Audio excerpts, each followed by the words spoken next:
सुर संगिन सनाम दिसम पेड़ा को आगे तिहिना नवा नवाना वीडियो रे आपे मानत साला इन तंग दारामे पिया आर सावते नवा अंतर अरसी पहटा सेट खना हो मानत जोहार इन चाला पे कना तबे खान दिसम पेड़ा को आबुआ संताल समाज रे अडी रिलमला समाज मेन खान नवा समाज रे अडी उतर अरिचली तलाते आबुआ समाज चला कान ताबना आबुआ अरिचली रीति रिवाज अडी तेद गी ढेरा आर अडी तेद नवा ढेर रीति रिवाज आबो पालन सदाव अगुये कना आर नवा रीति रिवाज अरिचली तलाते आबुआ जीवन दो खंडाप कना चे नवा आबो बुन चला बिना अगुये कान आबुआ रीति रिवाज बुन मानाव बताव अगुये कान ओका हापराम को नेलते से बाप दादा खन ओका बुन नेल अगुये कान ओना बुन कमी इदिये कान नवा बुन गुननवा नवा बुन गांडनवा से जतो नवा आबुआ सरी गिताबना से जतो गे रिलेमला से नापाय गिताबना से आबो लगी उनकाना जहाना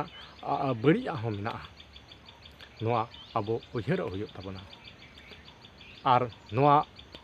तीन हनी हबी बाबन उयहरा उन हबी नवा समाज आबो नापाय ओकते बाबन मोहंडा दाड़िया नेल के आबोन आबो अरिचली रे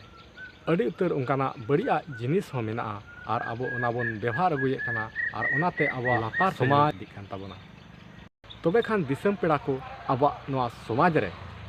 ओका दो हंडी रेया रीति रिवाज मेना ताबोन आबो नवा आबो समाज रे आबो रीति रिवाज रे नवा एकदम जोड़ाव मिद अकना आर नवा हंडी रेया व्यवहार नवा बाबुन इके दाड़े अकना नेल के आबोन आबो समाज रे नवा हंडी चेद लेका मेसाल अकना आर ओका करे नवा अरिचली रे आबो व्यवहार अकना नेल के आबोन जतो जिनिस रेगी जतो अरि रेगी जतो रीति रिवाज रेगी आबो जतोआ कमी होरा रेगी नवा हंडी को मिसाल का बना आर नवा हंडी आबो नवा बोन अपनार कदा नेल के आबोन आबो परब रे परबास रे पूजा पाठ रे जतो रेगी हंडी बिनते आबा काम बाबोन पुरौ दाड़िया कना उन आट बोन अपनार कना उन आट बोन नवा रे बोन गुलाम कना जे नवा हंडी आबा समाज रे एकदम एहब खय मेता में एकदम मुचाद हबी जानाम खय गुजु हबी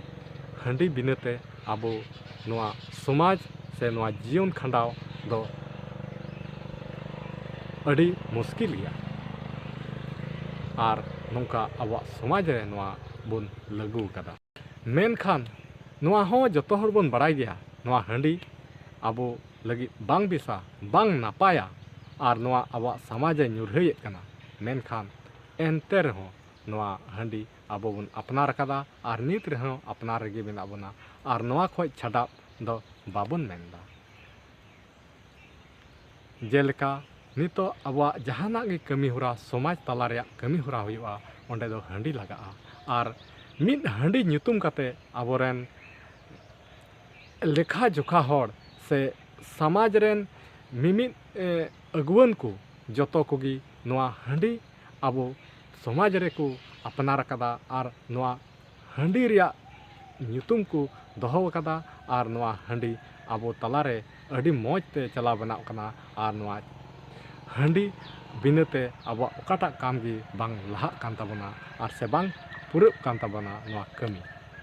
तबे खान आबो बन उयहर लगाव कदा नवा हंडी आबो समाज रे ओका खन हेज अकना नेल में आबो संताल हपन दो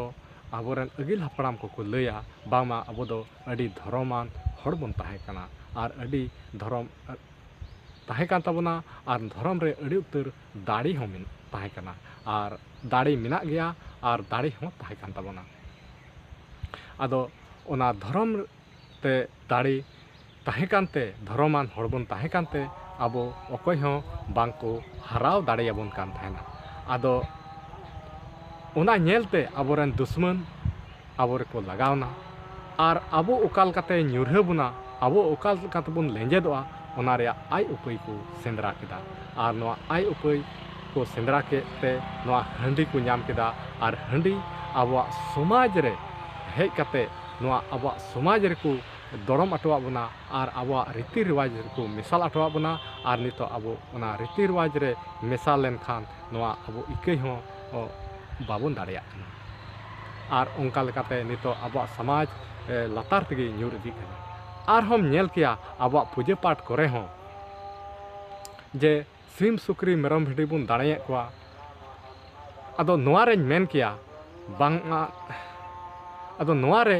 आबोरेन मारी हापड़ाम को हो को ओका को लई अकादा आ नोआ रहोñ मेन किया जे ओका दो सुक्री जिल दो जतोर बन बड़ाई गया नोआ दो अड़ी आड़गी सिबिला मेनखान तिना सिबिला नोआ दो खतरनाक हो उनगी खतरनाका और नोआ बातोड़ हो उनगी बातोड़ा जे आबो हड़मो लगी आबो जीवी लगी आबो काया खंचा लगी नोआ जुदिम जम लेखान नोआ मारी मारी कारण नोआ उठकु आ नोआते और नोंका लेकाते आबोआ हड़मो लगी अड़ी खतरा हो मेना और उनका गी नोआ भेड़ा जिल हो अड़ी आट गी नोआ हो बातोड़ा और नोआ जम लेखाय अड़ी ते मारी मारी दापालकान कारण हड़मो रिया नोआ उठकबा और नोंकाना खतरनाक जिनिस नोआ आबोरेन दुश्मन नोआ को आबो तलार को दोहो टोका बना और ओना आबो नित बुन कमी अगुये कना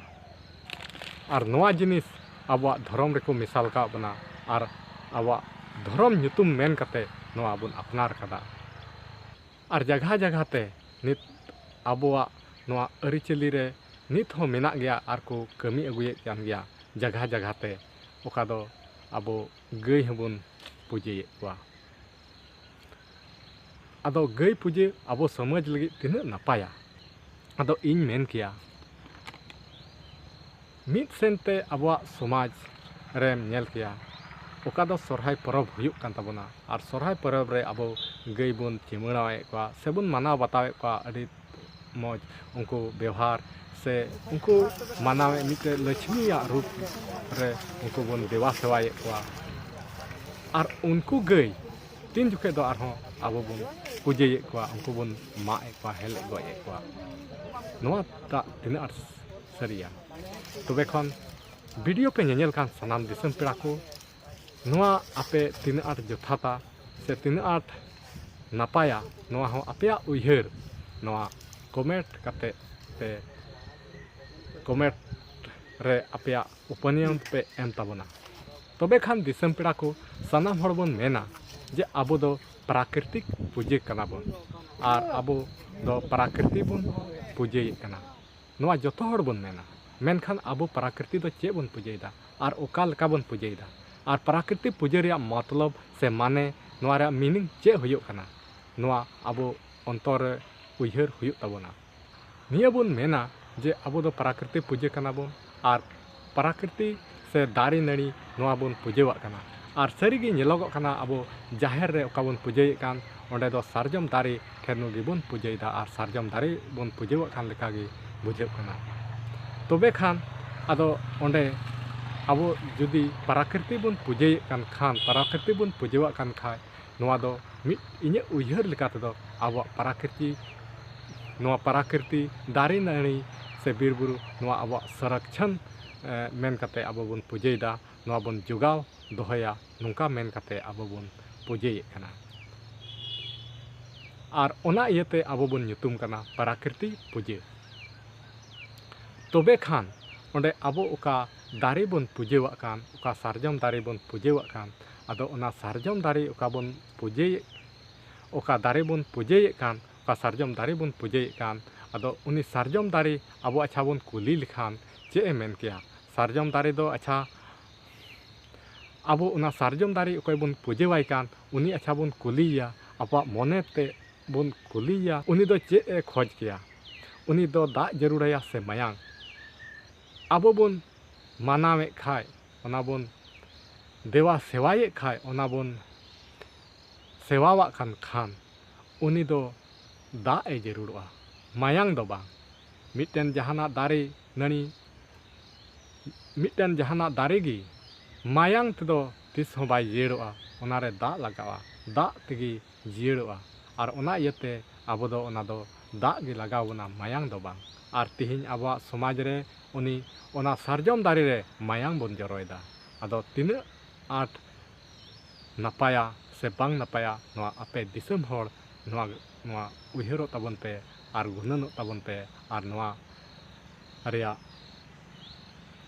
आपया मने रे कथा कमेंट तलाते बाडाय चुई ताबन पे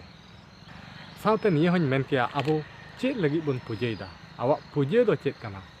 पूजे दो इन्या उयहर से इन्या चिंता भावना रे कथा दो लय आबोना जे पूजे दो ओना कना आबो ओका बन पूजेये कान पूजे रे मतलब दो नोआ होयो कना जे आबोआ ओना जिनिस के बन पूजेया ओका दो आबो बन जमा और बेज ओका दो जतो हड़ बन जमा ओंकाना जिनिस बन पूजेया चेदा एनते पूजे लेनखा जहाँटा जिनिस बन पूजे कान आबोरेन बंगा बुरु नित हबी जजम दो बाबन नेल का को से ओना को जम दा मेनते जो बन पूजे कान सामांगे कान दखिले कान ओना आबोगे जजम हुजुक कान ताबोना और आबो बन ओना बन जमे काना ओनाते बाडायो काना जे तिना बन पूजे कान नोआ दो बंगा बुरु दो बांग ओना बंगा बुरु आबो को आशीर्वाद ताबन काना और ओना आशीर्वाद जिनिस आबो बन जमे काना और ओनाते आबो मने जीवी शांति काना नापायो तबे खान सानाम दिसम पेड़ा को नोआ आबो उयहरो हुयो ताबोना ओंकाना जिनिस आबो ओंडे बन पूजेया ओका दो जतो हर बाबन जम दाड़ेया तबे खान जतो हर प्रसाद बाबन नाम दाड़ेया ओकाटा जिनिस जतो हर बाबन जम आबोरेन गिदर पिदर आबोरेन राहपन बाको जम ओंकाना जिनिस आबो बन पूजेये खान ओनारे बंगा बुरु दो तिस हों बाको आशीर्वाद ताबोना और ओना खन परहो बाबन नाम दाड़े तबे खान सानाम दिसम पेड़ा को आर चेद इन मेना वीडियो दो नोडे गे इन मुचाद का कना नोआ वीडियो आपे चेद लका पे बुझेव केदा जदि मौज पे बुझेव के खाय दया कते लाइक ताबन पे और जदि नोआ वीडियो ते ओंकाना जहाना पे चेद का खाय तबे वीडियो शेयर ताबन जदि चैनल रे अखय नवा मेना पे एंडखान चैनल सब्सक्राइब का ताबन पे और हो नुका गे दाराय कान वीडियो रे नुका गे बन नेपामा मा तबे तिहिन दो इनगी सानाम को जोहार।